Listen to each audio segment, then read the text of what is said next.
हम लोगों ने कल से एक यात्रा शुरू की है, समझ लीजिए, टेंस का। और कल हम लोगों ने टेंस के फॉर्म जाने हैं। टेंस के मेनली 3 फॉर्म होते हैं, present tense, past tense, future tense. और फिर हमने ये जाना है कि ये जो 3 फॉर्म हैं इनके 4 टाइप्स होते हैं। सभी के जो टाइप्स होते हैं वो इंडेफिनिट होता है, कॉन्टिन्यूअस होता है, परफेक्ट होता है, परफेक्ट कॉन्टिन्यूअस होता है। अगर प्रेजेंट की बात करें, इन चारों को मिलाकर बात करें तो present indefinite, present continuous, present perfect continuous. Past में अगर हम बात करते हैं तो past indefinite, past continuous, past perfect और पास्ट परफेक्ट कॉन्टिन्यूअस होता है। और अगर फ्यूचर की बात करें तो future indefinite, future continuous, future perfect और फ्यूचर परफेक्ट कॉन्टिन्यूअस होता है। और कल ही मैंने बताया था कि ये 12 के 12 जो टेंस हैं इनमें सबसे पहले हमें क्या जानना जरूरी है, इनके अंतर जानना बहुत जरूरी है। मैंने एक चीज कॉमन बताई थी कि प्रेजेंट इंडेफिनिट में, प्रेजेंट टेंस में लास्ट में आपको है, हूं, वो मिलेंगे। तो प्रेजेंट के जितने भी टाइप्स हुए, present indefinite, present continuous, present perfect continuous, इन सब में भी है, हूं, वो मिलेगा। तो सर फिर हम डिफरेंस कैसे जाने, हम कैसे जाने कि प्रेजेंट इंडेफिनिट प्रेजेंट कॉन्टिन्यूअस से कैसे अंतर है, और प्रेजेंट कॉन्टिन्यूअस प्रेजेंट परफेक्ट से कैसे डिफरेंट करता है, और प्रेजेंट परफेक्ट प्रेजेंट इंडेफिनिट से कैसे डिफरेंट होता है।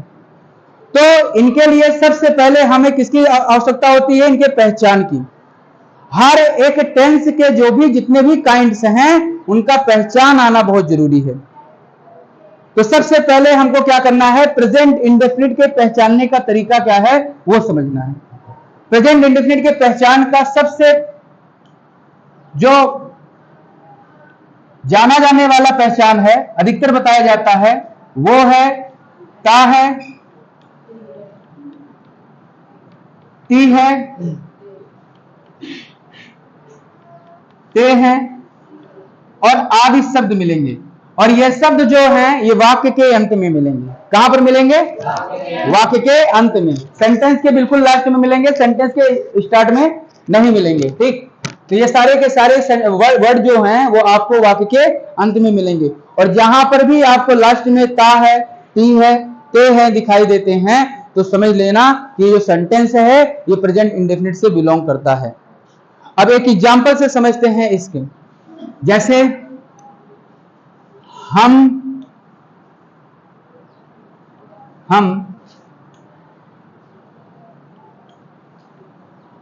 विद्यालय रोज जाते हैं। पहला सेंटेंस है, हम विद्यालय रोज जाते हैं। सुमन पत्र लिखती है। सुमन पत्र लिखती है। कोमल संगीत सुनाती है। यहां पर मैंने 3 एग्जाम्पल लिखे हैं। I have written here 3 examples. और यहां पर अगर देखोगे तो वाक्य के अंत में आपको ते है मिला है, वाक्य के अंत में आपको ती है मिला है, और वाक्य के अंत में आपको ती है मिला है। तो हमें ऐसे सेंटेंस मिले रहेंगे तो सबसे पहले हमको पीछे जाना है और पीछे से पहचान लेना है कि ये सेंटेंस किससे बिलोंग करता है, प्रेजेंट इंडेफिनिट का है या किसी अदर टेंस का है। तो फिलहाल अभी तो हम प्रेजेंट इंडेफिनिट पढ़ रहे हैं, इसलिए प्रेजेंट इंडेफिनिट से रिलेटेड है। अब आता है कि हम सीख क्या रहे हैं, ट्रांसलेशन सीख रहे हैं, अनुवाद सीख रहे हैं। और हम हिंदी हैं और हिंदी से हमको क्या सीखना है, इंग्लिश सीखना है। हिंदी में वाक्य जो होता है उसका नियम अलग होता है, लेकिन जब इंग्लिश में ट्रांसलेट करते हैं तो उसका नियम अलग हो जाता है। अब हिंदी में समझिएगा नियम कैसे होता है। हिंदी में जब भी सेंटेंस लिखा जाता है तो सबसे पहले आपको कर्ता मिलता है, फिर आपको कर्म मिलता है और फिर आपको क्रिया मिलती है। और इसी को अगर इंग्लिश में बात करें तो कर्ता को इंग्लिश में हम लोग सब्जेक्ट कहते हैं, कर्म को हम लोग ऑब्जेक्ट कहते हैं और क्रिया को हम लोग वर्ब कहते हैं। ये रूल्स कब लागू होता है? जब वाक्य हिंदी में लिखा होता है तब। जैसे सुमन पत्र लिखती है, तो सुमन करता है, पत्र कर्म है और लिखना उसका एक्शन है, वर्ब है, तो ये हिंदी में लिखा गया है। But when we translate it into English, लेकिन जब हम इसे इंग्लिश में ट्रांसलेट करते हैं तो नियम बदल जाता है। नियम, सब्जेक्ट अपनी जगह पे रहता है, सब्जेक्ट अपना प्लेस नहीं छोड़ेगा। एक्सचेंज किसका होता है? वर्ब और ऑब्जेक्ट का। तो आपका सबसे पहले यहां पर आ जाएगा वर्ब और फिर यहां पर आ जाता है ऑब्जेक्ट। और ये मैं केवल इसी टेंस की बात नहीं कर रहा हूं, ये समझ लीजिए ये एक कॉमन रूल हो गया आपका। आप कोई भी ट्रांसलेशन करेंगे, किसी भी टेंस का करेंगे, किसी भी मॉडल वर्ब का यूज करेंगे, तो आपको यही रूल फॉलो करना है। सबसे पहले आपको सब्जेक्ट लिखना है, फिर आपको वर्ब लिखना है, फिर आपको ऑब्जेक्ट लिखना है। ठीक, अब इसमें हम थोड़ा सा जान लेते हैं कि सब्जेक्ट क्या है, वर्ब क्या है, ऑब्जेक्ट क्या है। पहला सेंटेंस हम लेते हैं, हम विद्यालय रोज जाते हैं। सब्जेक्ट क्या होता है? जिसके बारे में हम बात करते हैं वो सब्जेक्ट होता है। ठीक, और उसका जो एक्शन है वो उसका वर्ब हो गया, और जो उसके द्वारा काम किया जाता है वो उसका कर्म हो गया। ठीक, जैसे यहां पर है हम शब्द क्या है? किसके बारे में बात कर रहे हैं? अपनी खुद की बात कर रहे हैं। तो यहां पर हम शब्द जो हो गया, ये जो हम है, ये आपका क्या हो गया? ये आपका कर्ता हो गया। क्या हो गया? कर्ता। और इसको हम लोग क्या कहते हैं? सब्जेक्ट कहते हैं। ये हमारा सब्जेक्ट हो गया। और दूसरा जाना, ये हमारा क्या है? एक्शन हो गया। क्या हो गया? एक्शन। तो ये हमारा जाना क्या हो गया? जाना हमारा क्रिया हो गया। क्या हो गया? क्रिया। इसको हम लोग क्या कहते हैं? वर्ब। और कहां जाते हैं? विद्यालय जाते हैं। ये प्लेस बता रहा है, तो ये लास्ट में आएगा। अब इसको ऑब्जेक्ट मान लीजिए या अदर वर्ड कह लीजिए, ठीक है, क्योंकि ये हमारा कर्म नहीं हो रहा, हम जा रहे हैं विद्यालय। ठीक, तो ये आपका लास्ट में आएगा। अदर वर्ड में रख लेना या ऑब्जेक्ट में ही रख लेना, भी ऑब्जेक्ट मान लो आप लोग। तो यहां पर हमारा विद्यालय हो गया। ठीक है, ये क्या हो गया? विद्यालय। और ये हमारा क्या मान लेते हैं हम लोग? इसको ऑब्जेक्ट मान लेते हैं। ठीक है, ये चीज हो गई। तो ये हमारा सब्जेक्ट, ये हमारा वर्ब और ये हमारा ऑब्जेक्ट। अब जैसे दूसरा समझो, लिखा गया सुमन पत्र लिखती है। सर कोई बढ़िया सा तरीका हमको बता दीजिए जिससे हम सेंटेंस में सब्जेक्ट पहचान लें। तो सब्जेक्ट पहचानने का तरीका यही है कि आप कौन लगाकर प्रश्न कीजिए। ठीक है, कौन पत्र लिखता है? फिर से बोलो, कौन पत्र लिखता है? सुमन। तो कौन की जगह पर कौन आया? सुमन। तो सुमन हमारा क्या हो जाता है यहां पर? सब्जेक्ट। तो ये सुमन हमारा शब्द आया, सुमन शब्द, ये हमारा क्या हो गया? ये हमारा सब्जेक्ट हो गया। ठीक, और दूसरा क्या लिखती है? तो क्या के एवज में जो आया पत्र, वो हमारा क्या हो गया? ऑब्जेक्ट। ठीक है, और वो पत्र के साथ क्या करती है? लिखती है। तो लिखना हमारा जो हो गया वो क्या हो गया? वर्ब हो गया। ठीक है, ये हो गया वर्ब। ट्रांसलेशन में सबकी इंग्लिश आपको पता होनी चाहिए। सबसे पहले तो आपको सब्जेक्ट कौन है ये पता होना चाहिए, उसके बाद ऑब्जेक्ट क्या है ये पता होना चाहिए, और फिर आपका वर्ब क्या है ये पता होना चाहिए। क्योंकि आपका सबसे पहले सब्जेक्ट आएगा, वर्ब आएगा, ऑब्जेक्ट आएगा। अगर उसके बाद भी कुछ मिलता है तो आप वहां पर लिख लीजिएगा अदर वर्ड। क्या लिख लेंगे? Other word. ठीक है, कुछ अन्य शब्द भी आ जाते हैं, अभी हम चर्चा करेंगे। इतनी चीजें समझ में आ गई। अब हम बात करते हैं प्रेजेंट इंडेफिनिट के ट्रांसलेशन करने का नियम क्या होता है। देखो ये तो सबके लिए कॉमन लगता है, लेकिन जब प्रेजेंट इंडेफिनिट की बात करते हैं तो इसके लिए एक स्पेसिफिक रूल लगता है। हर एक टेंस का अपना एक स्पेसिफिक रूल होता है। ठीक है, जैसे अगर प्रेजेंट इंडेफिनिट का ट्रांसलेशन करना है तो सबसे पहले तो आपको सब्जेक्ट लिखना है। क्या लिखना है? सब्जेक्ट, जो कि कॉमन चीज है। उसके बाद फिर यहां पर वर्ब की फर्स्ट फॉर्म आएगी। क्या आएगा? वर्ब की फर्स्ट फॉर्म, और उसके साथ यस या ईएस लगाना है। लेकिन याद रखना, यस ईएस किसमें लगाएंगे? यस ईएस लगाएंगे वर्ब में, ना तो आपको ऑब्जेक्ट में लगाना है और ना ही सब्जेक्ट में लगाना है। लेकिन यस और ईएस लगाने के नियम भी हैं। यस ईएस सबके साथ नहीं आएगा। ठीक है, कि सभी वर्ब के साथ यस ईएस लगाना है। SES लगाने के लिए कौन डिसाइड करता है? वो डिसाइड करता है सब्जेक्ट। ठीक है, सब्जेक्ट बताता है कि इनको आना है कि नहीं आना है, SES को वर्ब के साथ जाना है कि नहीं जाना है। तो ये सब्जेक्ट हो गया, वर्ब की फर्स्ट फॉर्म SES हो गया, फिर आपका ऑब्जेक्ट आएगा और फिर आपका क्या आएगा? अदर वर्ड आएगा। आपका फिर क्या आएगा? अदर वर्ड आएगा। ठीक, अब सर ये जो SES वाला नियम आप बता रहे हैं, ये लगेगा किसके साथ? तो ये सारे के सारे रूल्स जो लगते हैं वो एक वचनकर्ता के साथ लगते हैं। अब एक वचनकर्ता में कौन आते हैं? यहां मैं हिंदी में लिख रहा हूं एक वचनकर्ता। अब एक वचनकर्ता का मतलब क्या हो गया? जिससे एक का बोध हो।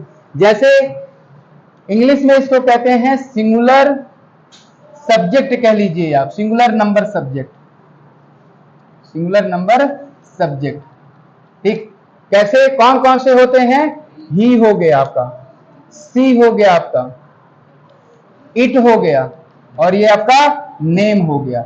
अगर इतने लोग आपको मिल गए सब्जेक्ट के रूप में, तो आपको वर्ब के साथ क्या लगाना है? यस या यस लगाना है। ठीक है, ही मिला, सी मिला, इट मिला और नाम मिला, तो आपको क्या लगाना है? यस या यस।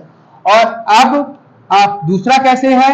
आपका सब्जेक्ट हो गया, फिर वर्ब की फर्स्ट फॉर्म अकेले आएगा, ठीक, और फिर आपका ऑब्जेक्ट होगा, फिर आप अदर वर्ड लिखोगे, अदर वर्ड। और सर ये किसके साथ लगेगा? ये आप तब प्रयोग करोगे जब आपका जो कर्ता होगा वो प्लुरल होगा। क्या होगा? प्लुरल होगा। ठीक है, प्लुरल। अब प्लुरल मतलब क्या हो गया? हिंदी में इसको हम लोग कहते हैं बहुवचन।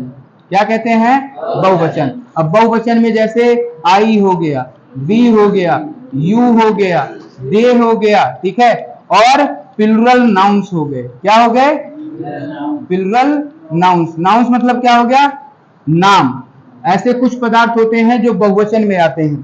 ठीक है, जैसे आप बात कर रहे हो पक्षी की, तो पक्षियों लिखोगे तो बहुवचन में आया कि नहीं? वहां पर।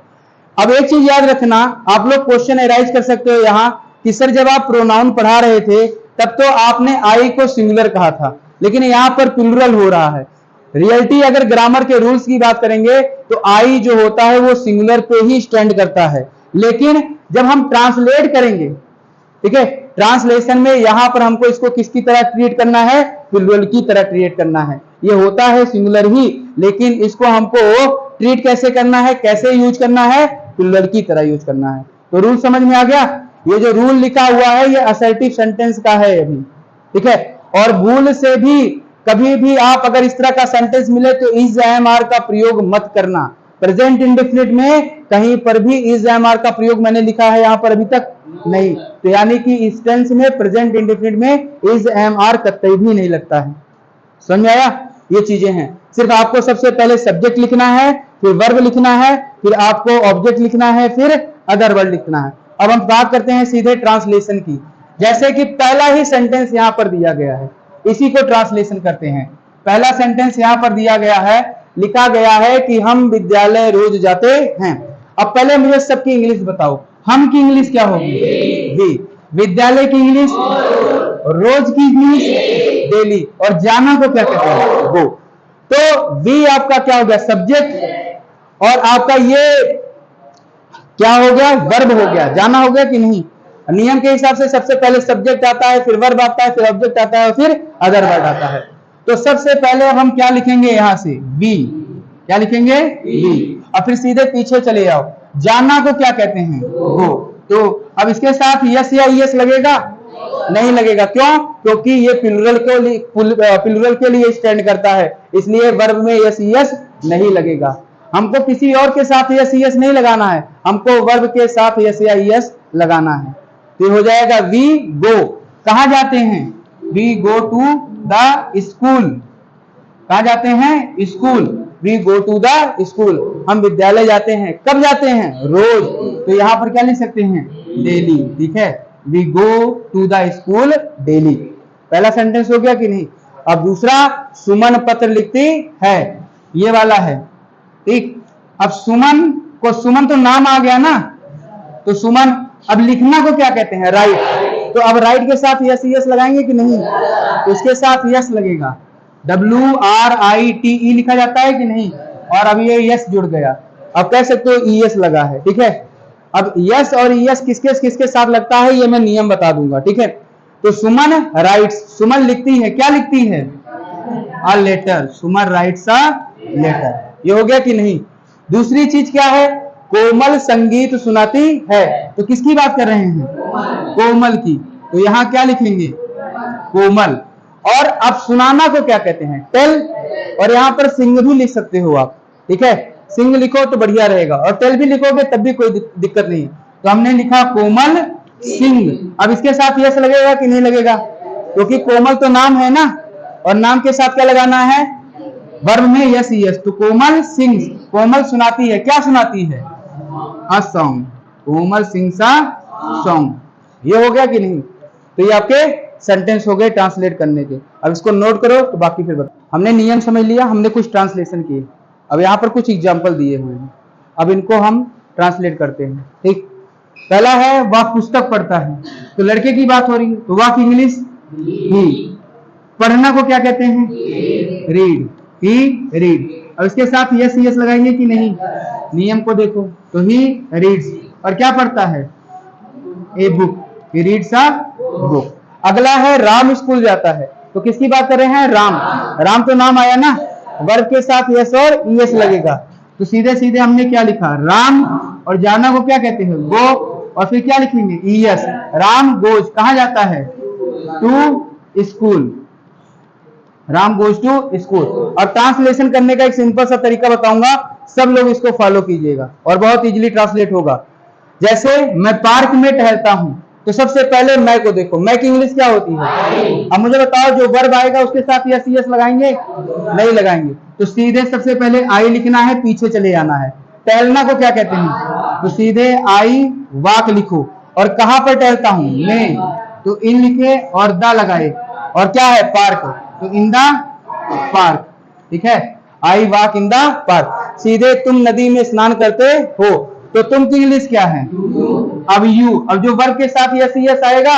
नहीं आएगा, तो स्नान करना को क्या कहते हैं? बाथ, तो सीधे लिखना है यू बाथ। उसके बाद मेक इंग्लिश इन, और नदी को क्या कहते हैं? रिवर, तो यहाँ क्या लिखोगे? The river, in the river. उसके बाद है हम दूध पीते हैं, तो हम की इंग्लिश वी, और पीना को क्या कहते हैं? तो वी ड्रिंक। और क्या पीते हैं? दूध, तो वी ड्रिंक मिल्क, ये लिखा गया।